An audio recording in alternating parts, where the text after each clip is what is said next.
Hello बच्चों, कैसे हो आप सभी? अच्छे हो? तुम पता है अच्छे हो, लेकिन पढ़ाई आपकी कुछ ठीक ठाक नहीं चल रही है। अब स्कूल फिर से खुलने वाले हैं, तो अपनी स्टडी को आप लोग कंटिन्यू कर लो, जिससे आपको जब स्कूल खुले तो प्रॉब्लम ना हो। हम लोग क्लास 10th मैथ एनसीईआरटी पे क्वेश्चन नंबर 8 एक्सरसाइज 9.1 पे डिस्कस कर रहे थे। वो क्वेश्चन नंबर 7 तक डिस्कशन कर चुके थे। आज क्वेश्चन नंबर 8 और उसके आगे के क्वेश्चन पर हम लोग डिस्कस करेंगे। तो आइए देखते हैं क्वेश्चन नंबर 8।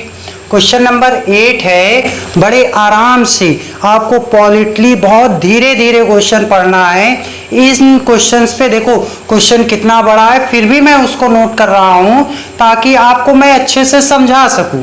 तो जितना आप अच्छे से क्वेश्चन पढ़ लोगे उतना अच्छे से आपको एक्सरसाइज क्लियर होगी। तो सबसे पहले क्वेश्चन पढ़ते हैं। A statue 1.6 metre tall stands on the top of pedestal from a point on the ground. The angle of elevation of the top of statue is 60 degree, and from the same point the angle of elevation of the top of the pedestal is 45 degree. Find the height of pedestal. तो इसमें pedestal की height find करनी है। उससे पहले ये समझे तो क्वेश्चन है क्या। स्टैचू 1.6 मीटर टाल। जैसे मान लो ये कोई स्टैचू है, मोदी जी का है मान लो, या जैसे वो बना है ना सरदार वल्लभ भाई पटेल का स्टैचू ऑफ यूनिटी, तो वही स्टैचू है। और आप लोगों ने देखा होगा स्टैचू के नीचे एक बड़ा चबूतरा बना है, उसी को हम लोग पेडेस्टल समझ लेंगे। तो ये कोई पेडेस्टल है, उसके ऊपर स्टैचू बना है ये, और स्टैचू की हाइट 1.6 मीटर है। उसकी तो समथिंग 182 मीटर है समथिंग स्टैचू ऑफ यूनिटी की। या स्टैचू ऑफ यूनिटी नहीं, स्टैचू ही समझ लो आप, ठीक है। फिर इसके बाद from a point on the ground the angle. अब ये पेडेस्टल कहाँ बना होगा? ग्राउंड में ही तो बना होगा, ये ग्राउंड है। तो from a point on the ground the angle of elevation of the top of statute. किसी पॉइंट से, और थोड़ा नजदीक ले लो, किसी पॉइंट से जो स्टैचू का टॉप है ये यहां से एंगल ऑफ एलिवेशन 60 डिग्री है, ये 60 डिग्री हुआ। फिर इसके बाद and the from the same point, और इसी पॉइंट से the angle of elevation of the top of pedestal, और इस पेडेस्टल के टॉप यहां इसका एंगल ऑफ एलिवेशन क्या है? 45 डिग्री। ये एंगल 45 डिग्री है और ये पूरा 60 डिग्री है। तो find the height of pedestal. ये हाइट आपको h फाइंड करनी है। तो बन गया ट्रायंगल। ट्रायंगल बनाने तक की प्रॉब्लम है, और यदि ट्रायंगल बन गया तो फिर आपको कोई प्रॉब्लम ही नहीं होगी। तो इससे ये ट्रायंगल बन गया। इसमें दो ट्रायंगल है, इनके नाम दे देंगे। ए इस पॉइंट का B, या C, ये D, और कोई बचा? नहीं बचा। तो सबसे पहले तो हमको ये माइंड मेकअप कर लिया कि h फाइंड करना है। थीटा 2 दिए, तो सबसे पहले ट्रायंगल BCD लेते हैं। लिखना है in triangle BCD theta equal to 45 degree, और BC गिवन है, यही फाइंड करना है BC, और बेस CD है। तो बेस, और ये वाला मंत्र भूल तो नहीं गए, लाल बटे कक्का। तो हमें बेस और परपेंडिकुलर में कनेक्शन बनाना है, तो tan आ जाएगा। तो यहां लिख लेना है tan 45 डिग्री इक्वल टू क्या होता है? लंब बटे आधार, यानी कि BC अपॉन CD। अब इसके बाद tan 45 डिग्री की वैल्यू जल्दी सोचो, देखना नहीं है बुक में नहीं देखो। tan 45 डिग्री 1, तो ये हो गया 1 इक्वल टू BC, BC की वैल्यू h है तो यहाँ h पुट कर दो अपॉन CD, तो CD इक्वल टू h आ गया। ये आपका एक इक्वेशन हुआ। अब दूसरा ट्रायंगल बड़ा वाला ACD ले लो। इन ट्रायंगल नीचे का आ जाए, दिख रहा है, इन ट्रायंगल ACD क्या हो जाएगा ACD में, तो इसमें ये है बेस और परपेंडिकुलर यानी कि एच ही फाइंड करना है, तो ये लंब बटे आधार tan लगेगा और थीटा इक्वल टू 60 डिग्री और AC इक्वल, देखो ये इतना 1.6 है, ये h है तो 1.6 प्लस h हो जाएगा 1.6 प्लस h। अब देखिए थीटा इक्वल टू 60 डिग्री और AC ये CD की वैल्यू h है, तो लिखना है tan 60 equal to AC upon CD। ये हुआ tan 60 की वैल्यू, जल्दी बताओ, √3 इक्वल टू AC की वैल्यू लिखी आपने 1.6 प्लस h और CD की वैल्यू वो भी h। अब इसको सॉल्व करोगे तो ये h इधर आ जाएगा, √3h equal to 1.6 plus h, ये इधर आया √3h minus h equal 1.6, h common लिया तो √3 minus 1 equal 1.6, h equal to, दिख रहा है बेटा, हाँ दिख रहा होगा, नीचे का थोड़ा सा नहीं आया तो उसको ये अब दिख जाएगा, हाँ, तो h ये इधर मल्टीप्लाई में उधर जाएगा डिवाइड में, 1.6 अपॉन √3 माइनस 1, ठीक है। अब नीचे आपको पता है 9th क्लास में पढ़ा था रेशनलाइजेशन क्या होता है। रेशनलाइजेशन में आपको नीचे कोई रूट का नंबर नहीं लिखना, तो रूट का नंबर ना लिखें ना हो तो इसलिए इसका साइन चेंज करके ऊपर नीचे मल्टीप्लाई करते हैं न्यूमरेटर डिनोमिनेटर में, तो h equal to 1.6 into √3 plus 1 upon √3 minus 1 into √3 plus 1, ये मल्टीप्लाई कर दिया, ये भी नहीं दिख रहा होगा, अब दिखा, हाँ ठीक है। इसको यहाँ सॉल्व करते हैं फिर इरेज कर देंगे, तो h equal to √1.6 √3 plus 1 upon √3 का स्क्वायर, फार्मूला बन गया, √3 का स्क्वायर माइनस 1 का स्क्वायर, तो h equal to 1.6 √3 plus 1.6 upon 3 minus, ये कट जाएगा बेटा, इसको गुणा नहीं कराना, इसको मल्टीप्लाई नहीं करना, ऐसे ही कट जाएगा, 1.6 √3 प्लस 1 अपॉन 3 √3 का स्क्वायर क्या होगा 3 माइनस 1 2, तो h इक्वल टू 1.6 √3 की वैल्यू 1.732 प्लस 1 अपॉन 2 से इसको काटेंगे तो h इक्वल टू 0.8 इंटू 2.732, इनका h का 8 का मल्टीप्लाई कर देंगे, 8 2 जा 16 कैरी 1,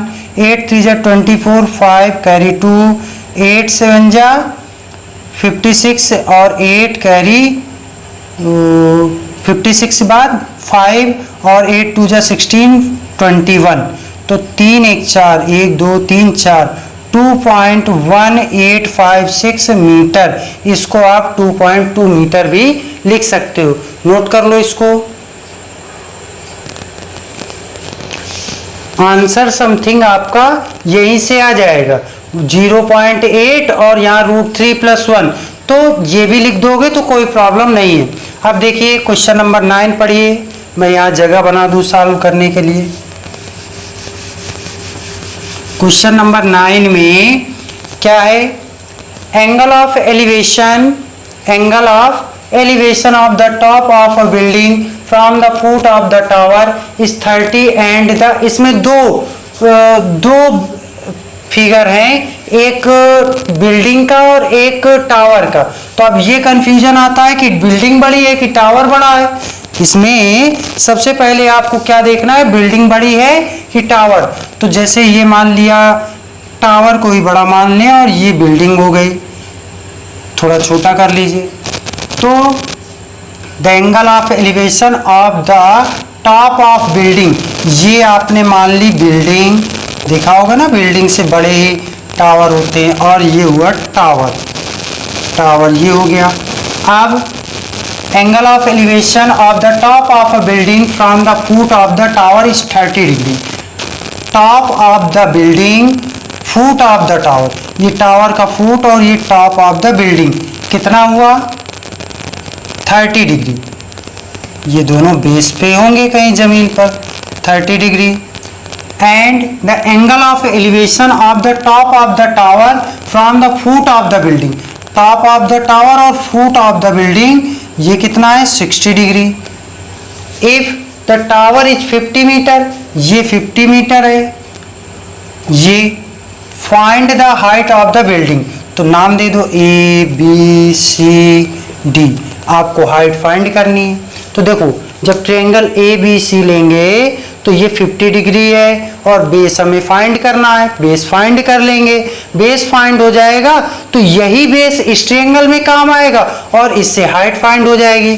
तो चलिए देखते हैं। सबसे पहले in triangle A B C क्या, थीटा 60 और ए बी क्या है, परपेंडिकुलर 50 डिग्री 50 मीटर। तो परपेंडिकुलर लंब बटे आधार, ये tan के लिए होता है, तो tan 60 का फार्मूला, tan 60 इक्वल टू क्या होता है, लंब बटे आधार यानी कि A B upon B C. तो tan 60 √3, ए बी कितना 50, बी सी कितना नहीं पता, बी सी रहेगा। तो B C equal to 50 upon √3, ये आ गया। ठीक है, ये बी सी की वैल्यू 50 √3 आ गई। अब इसके बाद ये वाला triangle, in triangle B C D theta equal to 30 degree और बी सी आपने फाइंड कर लिया। बी सी क्या फाइंड किया, B C equal to 50 upon √3। तो आप क्या करेंगे, आप इसमें करेंगे tan का फार्मूला लगाएंगे। tan 30 इक्वल टू tan, दिख रहा है, हाँ दिख रहा है, tan 30 इक्वल टू क्या हो जाएगा, लंब बटे आधार यानी कि C D upon B C. तो tan 30 की वैल्यू जल्दी सोचो, 1/√3 इक्वल टू सी डी की वैल्यू नहीं पता, सी डी फाइंड करना है। C D upon B C की वैल्यू 50 अपॉन √3, 50 अपॉन √3। तो ये इधर डिवाइड में मल्टीप्लाई में आ जाएगा। तो C D equal to 1 upon √3 into 50 upon √3। तो C D equal to 50 upon 3, यही आंसर मीटर में 50 अपॉन √3।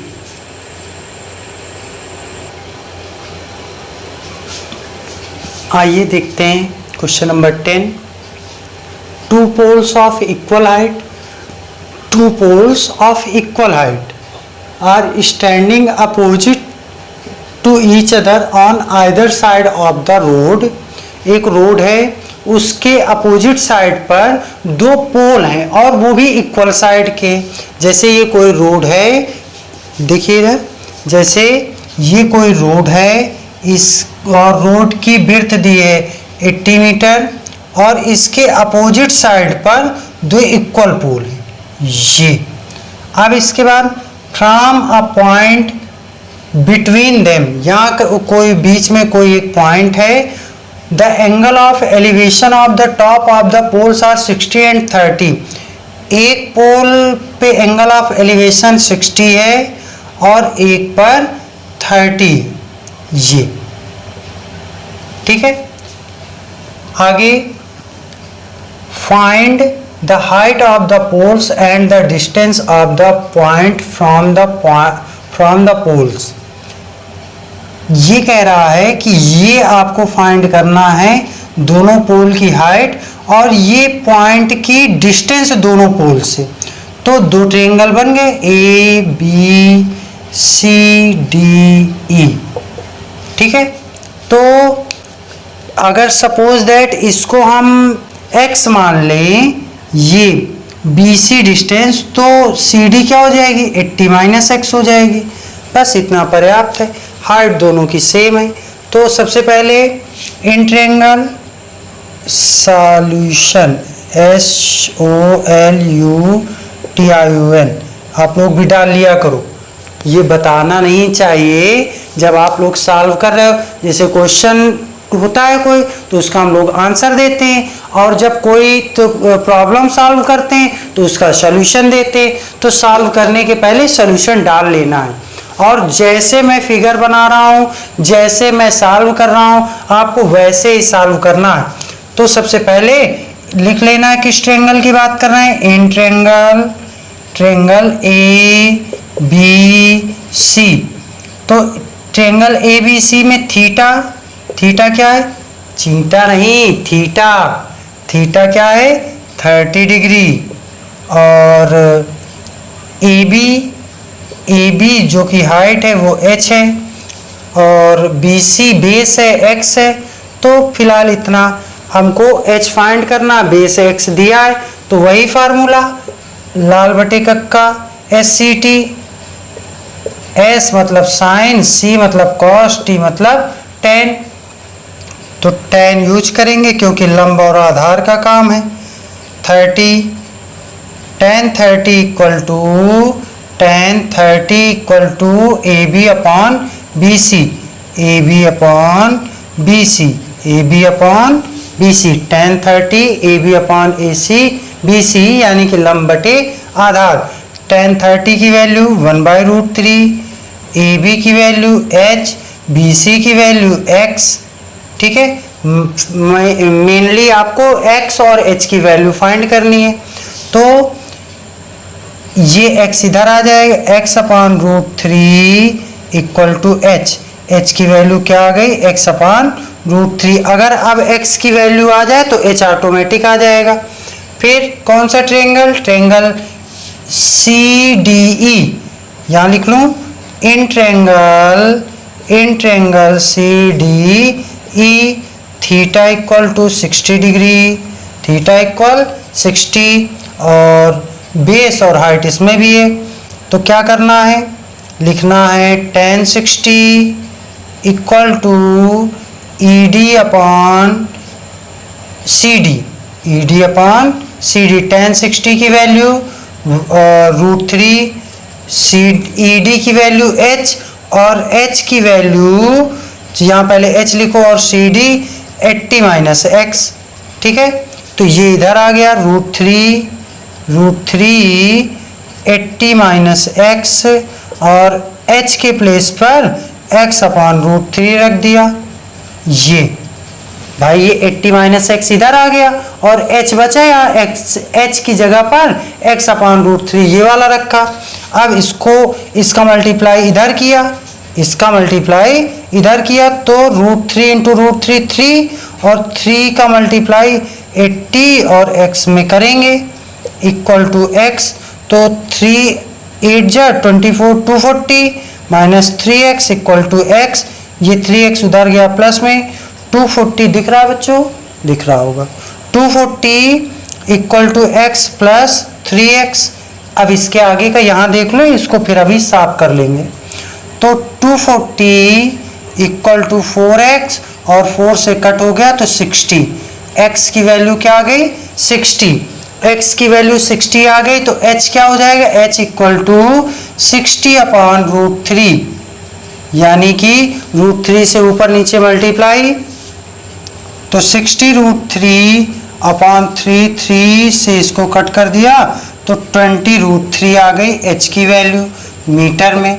आप इसको पॉइंट में चेंज करना चाहो तो √3 की वैल्यू 1.732 √3 की वैल्यू 1.732 रख के 20 से मल्टीप्लाई करा देंगे, पॉइंट में आ जाएगा। और ये भी आप लिखा रहने दोगे तो कोई प्रॉब्लम नहीं है, सही है आंसर। h की वैल्यू आ गई, तो यहाँ एक आंसर मिल गया, the height of the poles equal to 20√3 metre. फिर दूसरा है the distance between the distance of the point from the poles, उनके पॉइंट से पोल्स की डिस्टेंस, तो एक x आ गई, एक है 60 मीटर और दूसरा क्या है second, first pole distance, first pole distance या सीधा लिख दो, फर्स्ट सेकंड मत लिखो, आप इस पे सीधा लिख दो distance of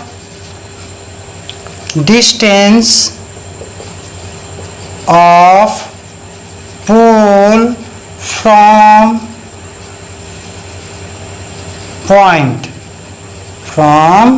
point equal to, एक हो गया 60, दूसरा 80 माइनस 60 यानी कि 60, 20 मीटर।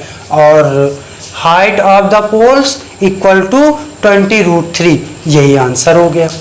नोट कर लीजिए, स्क्रीनशॉट ले लीजिए। क्वेश्चन नंबर 11 चलते हैं।